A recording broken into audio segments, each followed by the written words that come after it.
Om Sai e bike sales and services. फक्त 5 व 10 रुपयात 50 ते 100 किलोमीटर प्रवास. आता येईल आनंदाला वेग. स्टायलिश लुक, जास्तीत जास्त speed, disc brake, tubeless tyres, 200 kilo वजन वाहण्याची क्षमता, mobile charging, no licence no registration, प्रदूषणविरहित आधुनिक बाईक. कोणतीही इलेक्ट्रिक बाईक खरेदी करण्यापूर्वी एकदाच भेट द्या. आमचा पत्ता कांबळे गल्ली, परमहंस भालचंद्र महाराज आश्रमाजवळ कणकवली. संपर्क 72 64 82 42 42. आलेली आहे. मी मुद्दामून आज स्वतः आपल्यासमोर एवढ्यासाठी बोलतोय कारण काही बातम्या फार विचित्र पद्धतीने ह्या आपल्यापर्यंत आल्या आणि आपल्या मार्फत ह्या जनतेसमोर गेलेल्या आहेत. पहिल्या प्रथम एक गोष्ट मी अत्यंत स्पष्ट शब्दात सांगतो की काल जी खासदारांची बैठक झाली त्या खासदारांच्या बैठकीमध्ये कोणीही कोणताही दबाव माझ्यावरती आणलेला नाही. सर्वांनी सांगितलं की हा विषय आहे तो आपला आहे, आपण द्याल तो आदेश. कोणाला पाठिंबा द्यायचा कोणाला द्यायचा नाही हे तुम्ही जसं सांगाल तसं.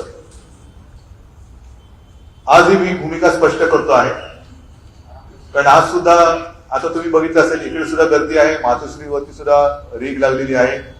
त्याच्यामध्ये मी आज माझ्या काही नाईलाजाने पराभूत झालेल्या माझ्या गेल्या निवडणुकीतल्या उमेदवारांना सुद्धा बोलवलं होतं. त्यांच्याबरोबर चर्चा झालेली आहे. जिल्हा प्रमुखांबरोबर चर्चा करतोय, खासदारांबरोबर करतोय, आता एक कार्यकर्ते आले त्यांच्याबरोबर करतोय. पण विशेष म्हणजे गेल्या 4-5 दिवस मला माझ्या शिवसेनेतल्या विशेषतः आदिवासी आणि आदिवासी समाजात काम करणाऱ्या जनतेने माझ्या शिवसैनिकांनी विनंती केलेली आहे. त्याच्यामध्ये एकलव्य संघटनेचे शिवाजीराव ढवळे आहेत, ते शिवसेनेसोबत आहेत. त्यांनी सुद्धा मला विनंती केली. त्यांचं पत्र माझ्याकडे आहे. काल आमच्याकडे आमच्या पडवी आले होते ज्यांना विधान परिषदेवरती संधी दिलेली आहे. निर्मलाताई गावित आल्या होत्या. पालघरच्या जिल्हा परिषद अध्यक्षा त्या सुद्धा आल्या होत्या. असे बरेच लोक. त्याच्यानंतर एनटी एसटी ह्या सगळ्या समाजातल्या यांनी सुद्धा विनंती केलेली आहे की पहिल्या प्रथम एका आदिवासी समाजातील महिलेला राष्ट्राध्यक्ष होण्याची संधी मिळते आहे.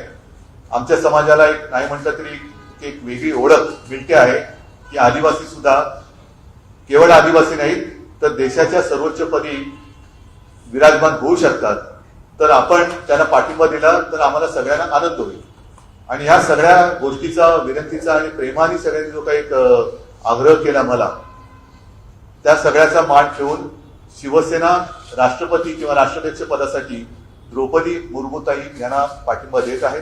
पण हा पाठिंबा देण्यामागे मी पुन्हा सांगतो कोणताही दबाव कोणताही कारण नाहीतर आताचे जे राजकारण सुरू आहे हे राजकारण पाहिलं तर मी पाठिंबा द्यायच्याऐवजी विरोध करायला पाहिजे. पण शिवसेनेने कधीच राष्ट्राध्यक्ष पदासाठी कोत्या मनाने विचार केलेला नाही. ज्या वेळेला प्रतिभाताई राष्ट्रपती पदासाठी किंवा राष्ट्राध्यक्ष पदासाठी नाव आलं तेव्हा सुद्धा शिवसेना प्रमुखांनी पक्षाच्या पलीकडे जाऊन देशाचा विचार केला आणि प्रतिभाताईंना पाठिंबा दिला होता. प्रणव दादांना सुद्धा एक योग्य व्यक्ती तिकडे विराजमान होते म्हणून त्यांना सुद्धा पाठिंबा दिला होता. आणि त्याच परंपरेमध्ये मी या समाजातील जे आमचे कार्यकर्ते आहेत आणि अनेक ज्या काही संघटना आहेत त्यांनी जो एक प्रेमाचा आग्रह माझ्याकडे केला त्या आग्रहाचा आदर करून शिवसेना राष्ट्राध्यक्ष पदासाठी द्रौपदीजींना पाठिंबा देत आहे हे मी आज जाहीर करतोय. याच्या पुढे मला वाटतं संजयजी आणि अनिल आहे तिकडे बसलेले दिवाकरजी आहेत हे आपल्याशी आणखीन काही बोलू इच्छितात. पण मी मात्र इथून निघतो कारण तुला घरी लोक माझी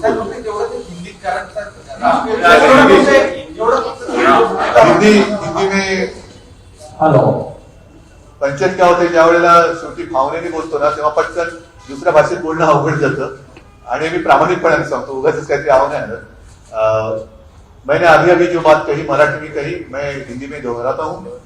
आप सभी लोग जानते हो कि आने वाले कुछ ही दिनों में हिंदुस्तान की राष्ट्राध्यक्ष मतलब राष्ट्राध्यक्ष के लिए चुनाव होने जा रहा है. जिस तरीके से खबरें फैल रही है उसमें कोई सच्चाई नहीं है. जैसे कि मेरे ऊपर हमारे सांसद लोगों ने एक प्रेशर लाया है, कुछ लोगों ने एक प्रेशर टैक्टिक्स या टेक्निक या कुछ किया है. ऐसे कोई दबाव में मैं बात नहीं कर रहा हूं. लेकिन मेरे शिवसेना के जो मेरे अपने लोग हैं जो आदिवासी हैं और आदिवासी समाज में जो काम कर रहे हैं मैंने जो बात कही कि जैसे हमारे शिवाजीराव ढवळे एकलव्य संघटना उसके वो प्रमुख हैं. हमारे नए विधान परिषद सदस्य आमशा पड़वी, उन्होंने तो कहा कि अब तक किसी ने भी परिषद में आदिवासी व्यक्ति को स्थान नहीं दिया था। पता नहीं मुझे सच्चाई हो सकती नहीं, मैंने तो उनको एक कार्यकर्ता और अच्छा कार्यकर्ता, सच्चा कार्यकर्ता इसलिए मैंने वो विधान परिषद की जगह थी वो दे दी। फिर हमारी निर्मलता गावित है, बहुत सारे लोग हैं, पालघर जिला परिषद की अध्यक्षा है। बहुत सारे लोगों ने मुझे कहा कि पहली बार हमारी एक महिला भगिनी आदिवासी समाज से देश का जो सर्वोच्च पद है उसके ऊपर विराजमान होने जा रही है। तो मैंने भी यही सोचा कि सारे लोग अगर प्यार से मुझे कुछ कह रहे हैं तो उनकी भावनाओं का आदर करना चाहिए, और उस भावना का आदर करते हुए आज मैं जाहिर करता हूं कि आने वाले इस राष्ट्रपति या राष्ट्राध्यक्ष चुनाव के लिए शिवसेना द्रौपदी जी को हमारा अपना समर्थन दे रही है। ऐसे देखा जाए तो राजनीति जो आज महाराष्ट्र में चल रही है, मुझे तो विरोध करना चाहिए था, नहीं ये भाजपा की है, मुझे विरोध करना चाहिए। इतने छोटे मन का मैं नहीं हूं। जैसे आपने देखा होगा कि पिछले कुछ साल पहले भी प्रतिभा ताई पहली बार एक महिला, और वो भी महाराष्ट्र से, कांग्रेस ने डिक्लेयर किया था।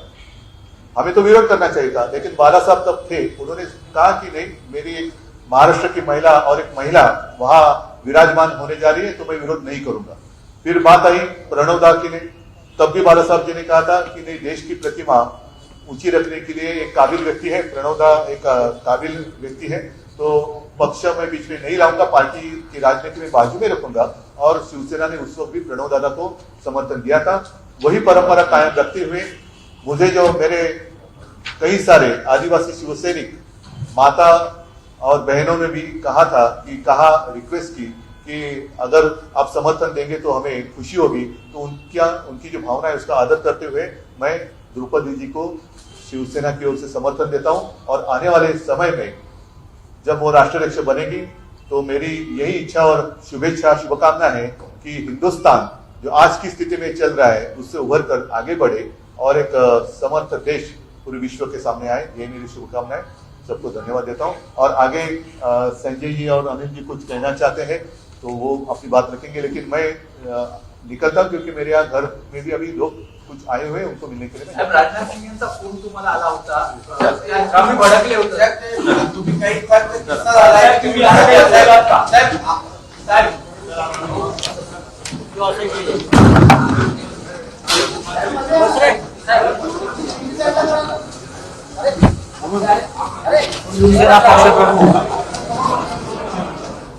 शिवसेना पक्षप्रमुख ठाकरे यांनी राष्ट्रपती पदाबाबत शिवसेनेची भूमिका काय आहे हे आता स्पष्ट आहे. त्याने जी भूमिका घेतलेली आहे ती मांडलेली आहे ती पक्षाला बंधनकारक आहे. मी एक दुसऱ्या विषयाकडे आता येतोय. काल सर्वोच्च न्यायालयामध्ये शिवसेनेच्या वतीनं जी याचिका दाखल करण्यात आली होती, 39 आमदार जे वेगळे गेले आहेत त्यांनी वेगळा गट स्थापन करण्याचा प्रयत्न केला आहे, त्यांच्या अपात्रतेविषयी निर्णय घेण्यासंदर्भात ही याचिका होती. बरोबर आहे. त्यानंतर जो निर्णय सर्वोच्च न्यायालयाने दिला त्याच्यावरती काही संभ्रम निर्माण करण्याचा प्रयत्न होतोय की त्या संबंधित गटाला दिलासा दिलेला आहे किंवा त्यांची भूमिका मान्य केलेली आहे. हा पूर्णपणे संभ्रम. उलट सर्वोच्च न्यायालयाचे मुख्य न्यायाधीश न्यायमूर्ती रामण्णा यांनी अत्यंत स्पष्टपणे सांगितलेलं आहे की हा विषय अत्यंत गंभीर आहे, राज्य घटनेतील घडामोडींशी हा संबंधित आहे. आणि जेव्हा सॉलिसिटर जनरल तुषार मेहता यांनी सरकारच्या वतीनं बाजू मांडण्याचा प्रयत्न केला तेव्हा जस्टिस रामण्णा यांनी सांगितलं की तुम्ही आता याच्यात आर्ग्युमेंट करू नका, आम्हाला हे ऐकायचं आहे, त्यासाठी आम्ही वेगळं घटनापीठ स्थापन करू आणि आम्ही ऐकू. तोपर्यंत परिस्थिती जैसे थे स्टेटस को मेंटेन करायला सांगितलेला आहे. अत्यंत महत्वाचा निर्णय. विधानसभा अध्यक्षांना कोणतीही कारवाई करता येणार नाही, ऍक्शन घेता येणार नाही, निर्णय घेता येणार नाही या संदर्भात जोपर्यंत सुनावणी सुरू होत नाही आणि संपत नाही. त्याच्यामुळे हे दिलासा हा शब्द चुकीचा आहे. आज शिवसेनेच्या वतीनं जनरल सेक्रेटरी महासचिव सुभाष देसाई यांनी राज्यपालांना एक पत्र दिलेलं आहे. ते अत्यंत महत्वाचं आहे. राज्यपालांना सर्वोच्च न्यायालयाने जे काल जी भूमिका घेतली त्या संदर्भात अवगत केलेलं आहे की अपात्रतेची टांगती तलवार कायम आहे आणि त्याच्यात सुनावणी व्हायची आहे आणि सर्वोच्च न्यायालय स्वतंत्र घटनापीठापुढे ही सुनावणी घेईल. तोपर्यंत हे सरकार आणि मुख्यमंत्रीपद हे बेकायदेशीर आहे. म्हणून येणाऱ्या काळामध्ये राज्यपालांनी कोणत्याही मंत्र्यांना शपथ देऊ नये आणि या सरकारला कोणतेही अधिकार देऊ नये. फार तरी सरकार काळजीवाहू असेल तोपर्यंत आणि कोणतंही लाभाचं पद, कोणती शपथ मंत्र्यांना देणं हे सर्वोच्च न्यायालयाच्या कालच्या निर्णयानुसार बेकायदेशीर ठरेल. अशा प्रकारचं शिवसेनेकडून एक सविस्तर निवेदन आणि भूमिका महाराष्ट्राच्या राज्यपालांना आज देण्यात आलेलं आहे आणि राज्यपालांना आम्ही विनंती केलेली आहे की कोणतंही घटनाबाह्य कृत्य यापुढे राजभवनातून होणार नाही किंवा आपल्या माध्यमातून होणार नाही याची ग्वाही महाराष्ट्राला आहे. जे झालं ते झालं, पण शेवटी ही कायद्याची लढाई आहे आणि ती चालू राहील. म्हणून हे सरकार बेकायदेशीर आहे. मुख्यमंत्रीपदी घेतलेली शपथ बेकायदेशीर आहे आणि मंत्रिमंडळ जे लटकून पडलेलं आहे ते त्याचमुळे अजून मंत्रिमंडळाचा विस्तार करू शकत नाही. जर मंत्र्यांनी शपथ घेतली तर ते घटनेचा द्रोह ठरेल, ही घटनाविरोधी ठरेल. अशा प्रकारचं आज एक निवेदन राज्यपालांना शिवसेनेकडून दिलेलं आहे आणि ते अत्यंत महत्त्वाचं आहे. राऊत साहेब, पण ज्यावेळेस पहिली सुनावणी झाली त्यावेळेसही सर्वोच्च न्यायालयानं स्टेटस को मेंटेन केला होता. त्यानंतरही नवं सरकार स्थापन झालं, शपथविधी झाला. जर आता तुम्ही असं म्हणताय की पुन्हा एकदा स्टेटस काल सर्वोच्च न्यायालयाच्या प्रमुख न्यायाधीशाने हस्तक्षेप केलेला लक्षात घ्या. Chief justice of India justice Ramana यांनी हस्तक्षेप करून या संदर्भातली संपूर्ण सुनावणी आता त्या स्वतंत्र खंडपीठापुढे होईल. तोपर्यंत कोणतीही ऍक्शन विधानसभेचे अध्यक्ष असतील किंवा राज्यातील इतर काही घटनात्मक पदावरील व्यक्ती असतील असं मी मानतो, पीठासीन अधिकारी असतील, त्यांनी करायची नाही. या स्पष्ट सूचना आहेत आणि मला असं वाटतं आमचा न्यायदेवतेवरती विश्वास आहे आणि भविष्यामध्ये जो सुनावणी सुरू होईल तेव्हा सत्य, कायदा, नियम समोर येतील. धन्यवाद.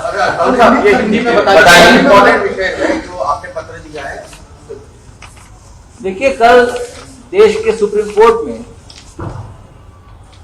शिवसेना की तरफ से जो पिटीशन था 39 जो एमएलए है उनके डिस्क्वालिफिकेशन के बाद, उसके ऊपर जो बात सरकार की तरफ से रखी सॉलिसिटर जनरल तुषार मेहता जी ने, हमारी तरफ से भी बात रखी गई कपिल सिब्बल जी ने, सुनने के बाद chief justice of India Ramana साहब ने ये बताया कि अब ये बंद करिए, सब जो स्टेटस को है मेंटेन करिए. इस बारे में जो आदेश है विधानसभा स्पीकर को दिया गया है कि आप कुछ नहीं कोई एक्शन लेगा और एक स्वतंत्र बेंच खंडपीठ की स्थापना होगी. ये बहुत पेचीदा मामला है, उसमें भारतीय राज्य घटना के बहुत से मामले सामने आ जाएंगे, 10 शेड्यूल के मामले सामने आ जाएंगे. तो बात स्वतंत्र तरह से सुनी जाएगी और बाद में निर्णय होगा. तब तक कोई एक्शन न हो. उसके बाद आज शिवसेना की तरफ से हमारे शिवसेना के महासचिव सुभाष देसाई जी ने राज्यपाल को अवगत किया है एक पत्र देकर कि ये पूरी सरकार गैरकानूनी है, घटना विरोधी है, नियमबाह्य है. तो इस सरकार को चाहे मुख्यमंत्री हो या चाहे सरकार हो काम करने का कोई अधिकार नहीं है. अगर ये सरकार में कुछ मंत्री आते हैं और शपथ लेते हैं, 39 जो एमएलए है उसके बारे में बोल रहा हूं, तो वो भी गैरकानूनी होगा और घटना के साथ छेड़छाड़ होगी. तो हमने कहा कि आप ये घटना के साथ इस प्रकार की छेड़छाड़ मत होने दीजिए। जो भी लोग हैं, जो रेम्यूनरेटिव पोस्ट है, उसके बारे में हमने ये पत्र दिया है। धन्यवाद। राउत साहब, एक और सवाल है। खबरें आई है कि राजनाथ सिंह साहब ने फोन किया था उद्धव ठाकरे जी को राष्ट्रपति चुनाव को लेकर। उसमें उन्होंने धार्मिक तंज जो है वो बात करते हुए कहा, जिसमें उन्होंने कहा कि सलाम वालेकुम उद्धव साहब। उस पर उद्धव साहब शायद उसने मेहबूबा मुफ्ती जी को फोन लगाया होगा, गलती से नाही राऊत साहेब, एक मराठीमध्ये विचारायचं होतं की राष्ट्रपती पदाच्या निवडणुकीत पाठिंबा मागण्यासाठी राजनाथ सिंह यांचा फोन आला होता, त्यावेळेस जे काही संभाषण झालं माझ्याकडे याविषयी माहिती नाही आहे। उद्धव माजी आमदारांच्या बैठकीत उद्धव ठाकरे बरोबर आहे, कदाचित त्यांना मेहबूबा मुफ्ती यांना फोन लावायचा असेल, कारण त्या त्यांच्या सहकारी होत्या। चुकून ऑपरेटरने मातोश्रीवरती फोन लावला। म्हणजे असं काही घडलं आहे का? माझ्याकडे माहिती नाही। उद्धवजीने जर सांगितलं असेल तर ते खरं असेल। सर, इम्तियाज जलील म्हणतायत की औरंगाबादचं नामकरण केलेलं आहे, ते जर मागे घेतलं नाही तर तीव्र आंदोलन छेडण्यात येईल। ठीक आहे, सर्वोच्च न्यायालयाने जो निर्णय दिला त्यावर इंटरप्रिट करून पत्र दिले आपण नक्कीच। पण राजभवनातून काही त्यावर आपल्याला